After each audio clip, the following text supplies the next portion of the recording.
राजनीति में जीतना बहुत जरूरी है क्योंकि हारे हुए लोग कभी देश का विकास नहीं कर सकते।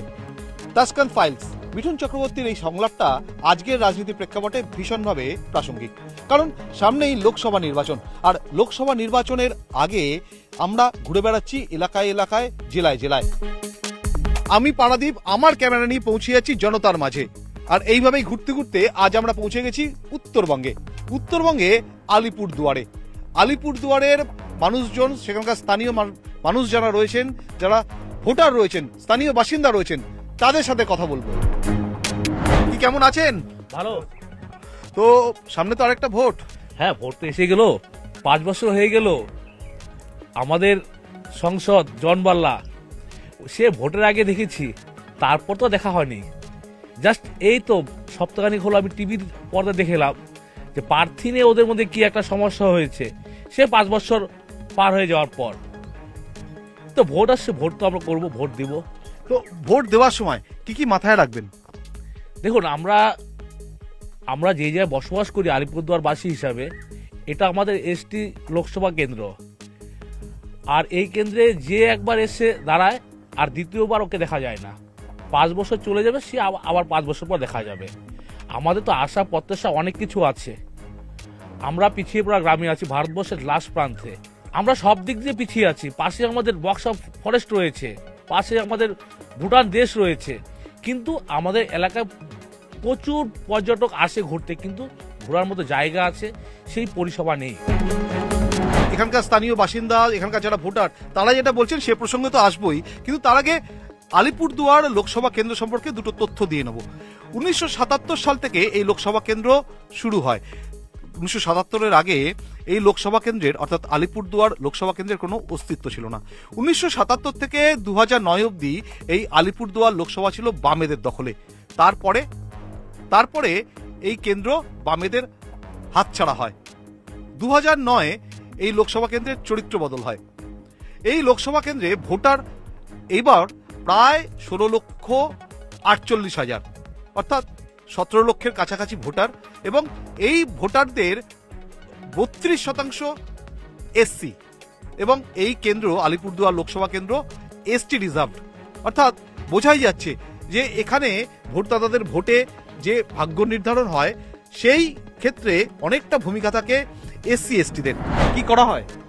আমি কৃষিকাজ করি। কৃষিকাজ করেন? তো সারের যা দাম, মানে কৃষিকাজ করে সংসার চলছে?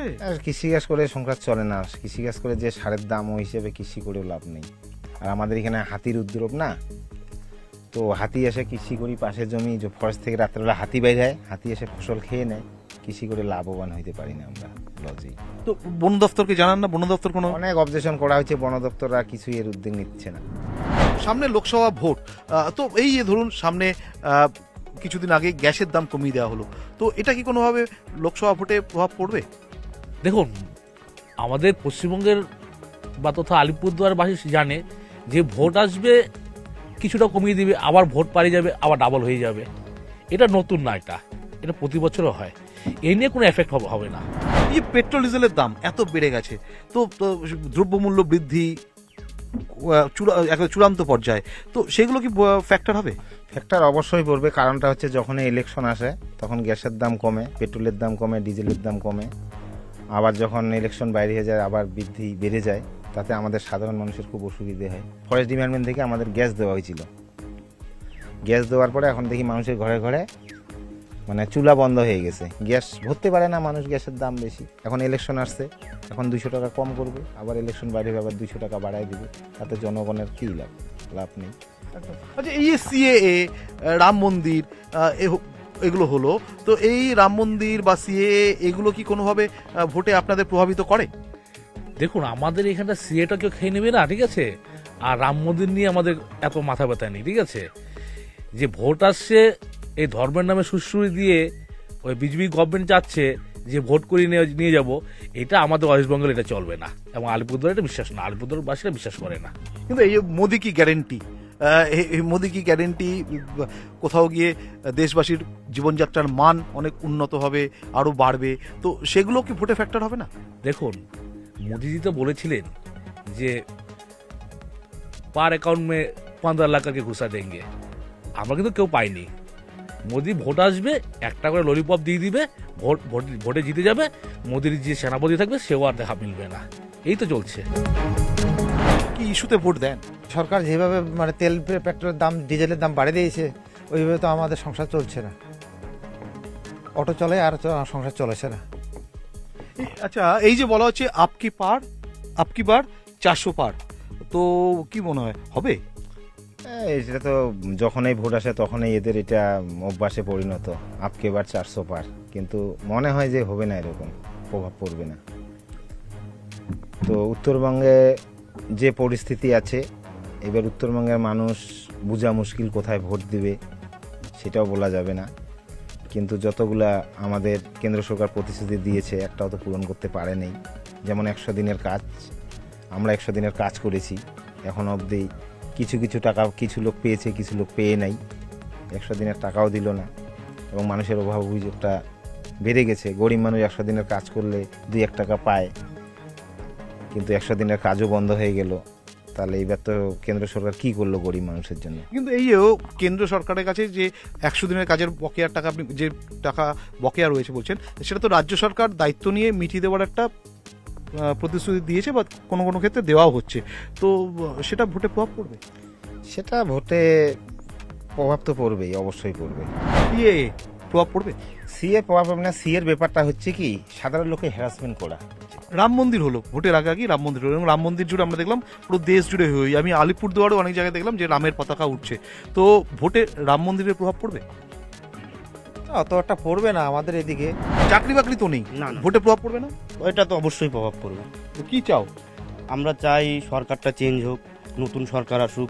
অনেক দিন তো দেখলাম, আর কতদিন দেখব?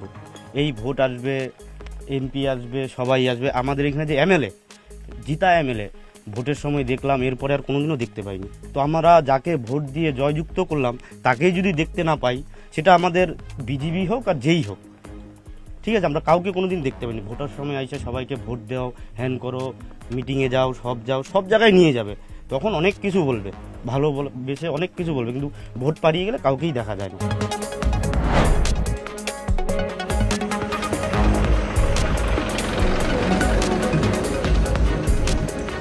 এই যে আলিপুরদুয়ার লোকসভা কেন্দ্র, সেখানে 68টা চা বাগান রয়েছে, এবং যেমনটা বলছিলাম এর মধ্যে 8টা চা বাগান বন্ধ হয়ে রয়েছে। শুধু তাই নয়, 16 লক্ষরও বেশি ভোটার এখানে আলিপুরদুয়ারে রয়েছে, এবং তার মধ্যে প্রায় 9 লক্ষ চা শ্রমিক। তো এই যে বিভিন্ন রকম তো চা শ্রমিক যারা রয়েছেন তাদের জন্য বিভিন্ন প্রকল্প ভাতা চালু হয়েছে। তো চা শ্রমিকদের মন পাওয়া যাবে তাতে ভোটে? 100 বার বদলাবে। কিরকম? যেরকম আগে যেরকম চায়ের শ্রমিকদের বেতন কত টাকা ছিল, 170 টাকা, এখন বেতন বেড়ে হয়েছে 200 টাকা। অবশ্যই পাওয়া যাবে। সে রাজ্য সরকার চা শ্রমিকদের চায়ের প্রকল্প, অনেক বিভিন্ন রকম প্রকল্প, ঘর বাড়ি, চা শ্রমিকদের জন্য অনেক কিছু করে দিয়েছে। এর জন্য চা শ্রমিকদের ভোটটা এবার হয়তো মমতা দিদিই পাবে। এই যে বারবার বলা হয় ডাবল ইঞ্জিন সরকার, তো এই ডাবল ইঞ্জিন সরকার এটা কতটা ইউটিলাইজেশনের, কতটা উপযোগী এটা? দেখুন, ডাবল ইঞ্জিন সরকার ওনারা বলে, কিন্তু আমরা কি করে বলবো? দেখুন তো, এই 5 বছর হয়ে গেল জন্মালা ছিল আমাদের এখানকার লোকসভার এমপি, ভোটের আগে এসেছিলেন, বড় বড় প্রতিশ্রুতি দিয়ে গেলেন, তারপর তো ডাবল ইঞ্জিন কেন, সিঙ্গেল ইঞ্জিনে তো আসেনি। তো আমরা কি করে বিশ্বাস করবো? কি বলবো, এই যে ডাবল ইঞ্জিন সরকারের কথা বারবার বলা হয়। আমাদের পাশেই হচ্ছে আসাম। আপনি আসামে তো ডবল ইঞ্জিন সরকার, আসামে কি গরিবী কমে গেছে না বেশি আছে? আমাদের থেকে বেশি আছে আসামে। ডবল ইঞ্জিন সরকার না, যেখানে যেই সরকার কাজ করতে পারবে সেই সরকারের তার দাম আছে।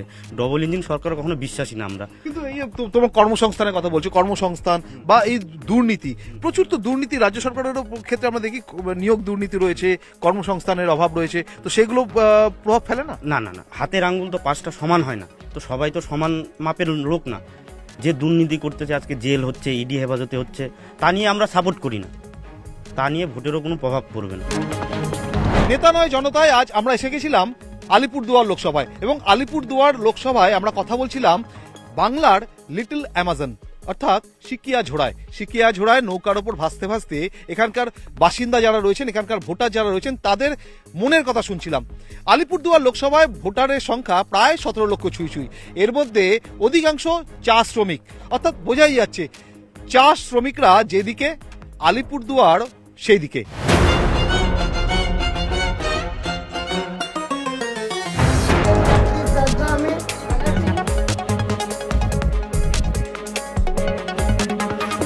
নমস্কার, নেতা নয় জনতায় আপনাদের স্বাগত। আমি ইরন রয়েছি। আজ আমি উলুবেড়িয়া লোকসভা কেন্দ্রে, উলুবেড়িয়া লোকসভা কেন্দ্রের আমজনতা কি ভাবছেন নেতা নয় জনতায় শুনবো।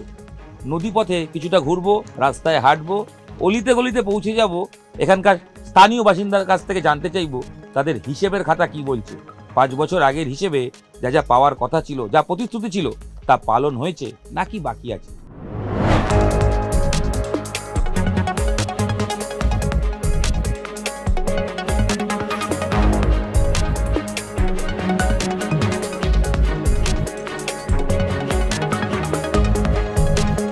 দাদা উলুবেড়িয়ার বাসিন্দা, ভোট এসে গেল, হ্যাঁ। কি ইস্যু মাথায় রাখবেন ভোটে? উন্নয়ন হয়েছে? উন্নয়ন বলতে কিছুই হয়নি। উন্নয়ন আর কি, যা ছিল তাই আছে। এমপি সাজদা আহমেদকে দেখেছেন? হ্যাঁ, দেখেছি। তার ফান্ডের টাকা খরচে কাজ হয়েছে? তা কি করে বলবো, এখানে যে খুব একটা কাজ হয়নি। আচ্ছা, এখানে বিগত দিনে একসময় বামেদের আধিক্য ছিল, হ্যাঁ। তারপর তৃণমূলের তরফ থেকে এমপি হন, হ্যাঁ। কিন্তু বিগত লোকসভা ভোট বা বিধানসভা ভোটে জিতেছে তৃণমূল, কিন্তু বিজেপির ভোট বেড়েছে। ফ্যাক্টর বিজেপির ভোট এখানে মনে হয় আপনার? বিজেপির ভোট বাড়বে না মনে হচ্ছে। তৃণমূলে যা ছিল তাই আছে, বিজেপির ভোট বাড়বে না। এখানকার এমপি সাজদা আহমেদ, তাকে দেখেছেন? একবারও দেখতে পাইনি, তার আসেই না। তার ফান্ডের টাকায় কাজ হয়েছে? কই অভিশাপ তো দেখতেই পাইনি। নদীর বাঁধের অবস্থা খুব খারাপ। ওই তো সমস্ত ওইদিকে আগে গিয়ে দেখুন সব বাঁধগুলি ভেঙে কিছু নদীর অবস্থা খুবই খারাপ।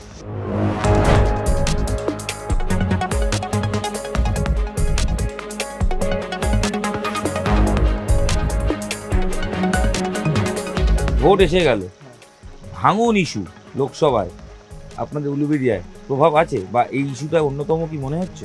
না, উন্নত হয় না, সেইটা তো বোঝাই যাচ্ছে, আপনারাও দেখতে পাচ্ছেন। তো এইটা তো কাজ তো বহুত দিন ধরে হওয়ার কথা বলছে, কিন্তু হচ্ছে না। কিন্তু আমাদের বাচ্চাদের স্কুলে নিয়ে যাওয়া নিয়ে আসার খুবই প্রবলেম পড়ে যাচ্ছে। সেই নিয়ে আমরা সরকারের কাছে আবেদন আমাদের যে এটা খুব তাড়াতাড়ির মধ্যে হয়ে গেলে আমরা খুব খুশি হব। এবং বাচ্চাদের, খাস করে বাচ্চাদের প্রবলেম হয়ে যাচ্ছে, কোনো পেশেন্ট হয়ে যদি এটা নিয়ে যাওয়া যাচ্ছে না, সেইটার জন্য অনেক রাস্তাতে ঘুরে নিয়ে যাওয়া হচ্ছে।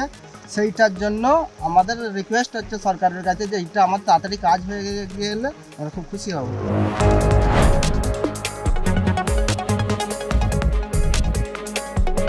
এই উলুবেড়িয়ায় প্রচুর শিল্পের জায়গা ছিল, বিশেষ করে কুটির শিল্প যদি বলি, মানুষের হাতের কাজ, এরকম অনেক ছিল, কলকারখানার মতো ছিল। সেগুলোর হাল হাকিকাত কীরকম? লোকসভা ভোটের আগে নিশ্চয়ই আপনারা দেখছেন কর্মসংস্থান কি কোনো ইস্যু, এখানে কাজের সুযোগ বেড়েছে, কি হয়েছে? দেখুন, মানুষের তো বেসিক কিছু চাহিদা থাকে, সেই চাহিদার মধ্যে অন্যতম হলো একটা কাজ। মাথা উঁচু করে যখন বাঁচবে, দুবেলা দুমুঠো খাবে, ভোট আসে ভোট যায়, নেতা মন্ত্রীরা তারা তাদের ক্ষমতা প্রয়োগ করে। বর্তমানে আপনারা যা দেখতে পাচ্ছেন যে উলুবেড়িয়া শহর কেন্দ্রিক বা মফস্বল কেন্দ্রিক যাবতীয় শিল্প কারখানাগুলো ছিল, সেগুলো প্রায় বন্ধ, ধুঁকছে। আপনি হুগলি নদী তীরবর্তী অঞ্চল যে কলকারখানাগুলো দেখবেন, তার অবস্থা আয় দিন বন্ধ হয়ে পড়ে থাকে, কর্মী ছাঁটাই হচ্ছে। কুটির শিল্প বলতে যেগুলো আমরা বুঝতাম, যেমন জড়ি শিল্প, দর্জি শিল্প, বিড়ি শিল্প, সেগুলো একের পর এক বন্ধ হয়ে যাচ্ছে। আপনি এই শামপুর রোড বরাবর যদি যান, সেখানে দেখতে পেতেন যে অনেক অনেক কারখানা থাকতো, যেখানে সাধারণ মানুষ জড়ি শিল্পী হিসেবে কাজ করত। আজকে আপনি গিয়ে দেখবেন সেই সমস্ত কারখানাগুলো বন্ধ হয়ে গেছে।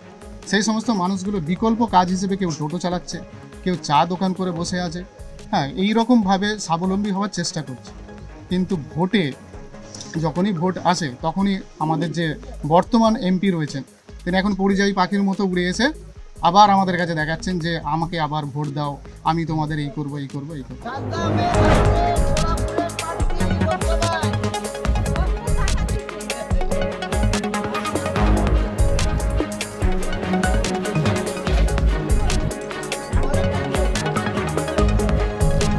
একজাক কলেজ পড়ুয়া ইয়ং ভোটার, তাদের থেকে জানতে চাইব উলুবেড়িয়ার তারা ভোটার, লোকসভা ভোটে প্রথমবার ভোট দেবে, তারা কি ভাবছে। আচ্ছা, প্রথমবার লোকসভা ভোট, আগে ভোট দেওয়ার অভিজ্ঞতা আছে? পঞ্চায়েতে? পঞ্চায়েত। এবার প্রথম লোকসভা ভোট, একজন, তুমি যুব সমাজের প্রতিনিধি, তুমি ভবিষ্যতে চাকরি করবে, ব্যবসা করবে, কাজকর্ম করবে, তুমি যে ভোট দেবে, কি ইস্যু মাথায় রাখবে? তুমি তো কলেজে পড়ো, যাকেই ভোট দাও না কেন, তোমার তো কিছু ইস্যু আছে, যে কর্মসংস্থান হতে পারে, উন্নয়ন হতে পারে, তুমি কি ভেবে ভোট দেবে?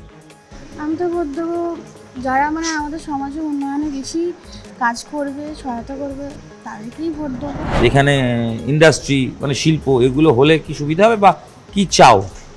হ্যাঁ, অনেক সুবিধা হবে, কারণ অনেক বেকার হচ্ছে বসে আছে, পড়াশোনা গ্র্যাজুয়েশন কমপ্লিট করে বসে আছে।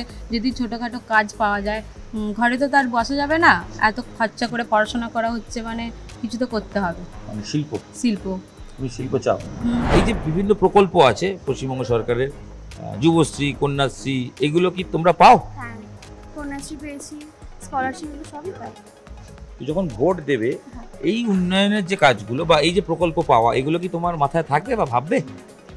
সে তো থাকবে, কারণ ছোটবেলা মধ্যবিত্ত ফ্যামিলির যেহেতু আমাদের মানে টাকার একটু সমস্যা, এগুলোর থেকেও আমরা মানে পড়াশোনা করতে পারছি। স্কলারশিপগুলো, কন্যাশ্রীগুলো পাচ্ছি বলে সেটাকে বই কিনতে পারছি, টিউশনের ফিস ভরতে পারছি। এটা মাথায় রাখবে। চাকরি বাকরি, এখন চাকরি বাকরির দিক থেকে একদমই মানে বেকারত্বের হারটা প্রচুর বেড়ে গেছে। তো আমি বলবো এই দিকটা দিয়ে খেয়াল রাখা দরকার অবশ্যই। আর তারপরে তোমার জিনিসপত্র যা দাম বাড়ছে, এটা একটু মাথায় রাখা দরকার, মানে একটু কমালে ভালো হয়, মানে সাধারণ মানুষদের তাহলে অনেকটাই সুবিধা হয়। যেই জিতুক না, হ্যাঁ, যে জিতুক, মানে আমার মতে সে মানে ভালো কিছু কাজ করলে অবশ্যই তাকে সে কে জিতলো দেখার দরকার নেই।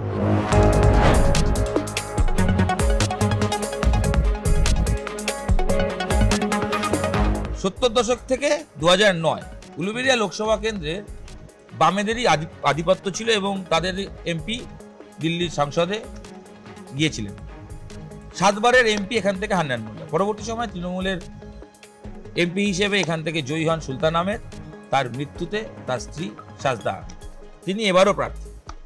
আমজনতা কি বলছেন আমরা দেখলাম যে বাঁধ ভাঙা কাজ হচ্ছে, কিন্তু বাঁধের ভাঙনও রয়েছে, মানে নদী ভাঙছে। তো বাঁধের ভাঙন তো একটা বড় সমস্যা, অন্তত এই বিধানসভা লোকজন বলছেন।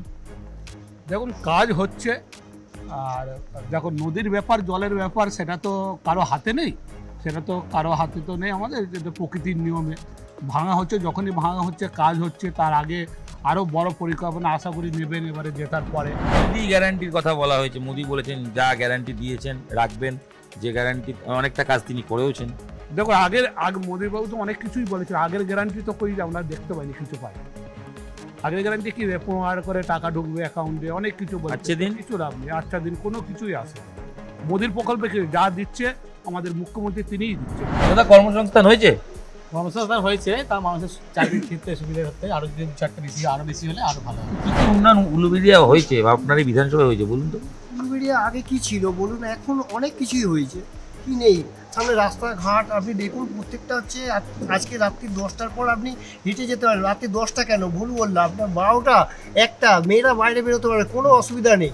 আপনি স্টেশন থেকে আসুন, দেখুন ঝকঝক করছে রাস্তা, লাইট ফাইট কি নেই আপনি দেখুন। একটু বাইরে আপনি প্রত্যেকটা দোকানে গিয়ে জিজ্ঞেস করুন যে উলুবেড়িয়া কি ছিল, কি হয়েছে।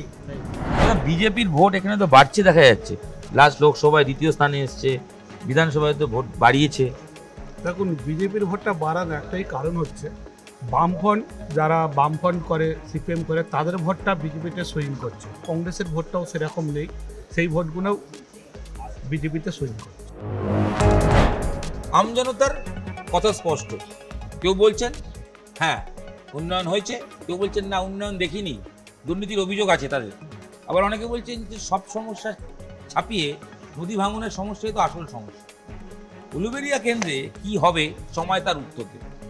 তবে বিজেপির ভোট যে বাড়ছে সেটা পরিসংখ্যান বলছে, তবে বিগত ভোটের যে ব্যবধান সেটা তৃণমূল প্রার্থী তিনি বাড়াতে পারবেন নাকি হিসেব পাল্টাবে, কি হবে আবারও বলছি সময় তার উত্তর দেবে। তবে আমজনতা তাদের হিসেব, তাদের চাওয়া পাওয়া সব কিছু কিন্তু অকপট বলে দিলেন, নেতা নয় জনতা।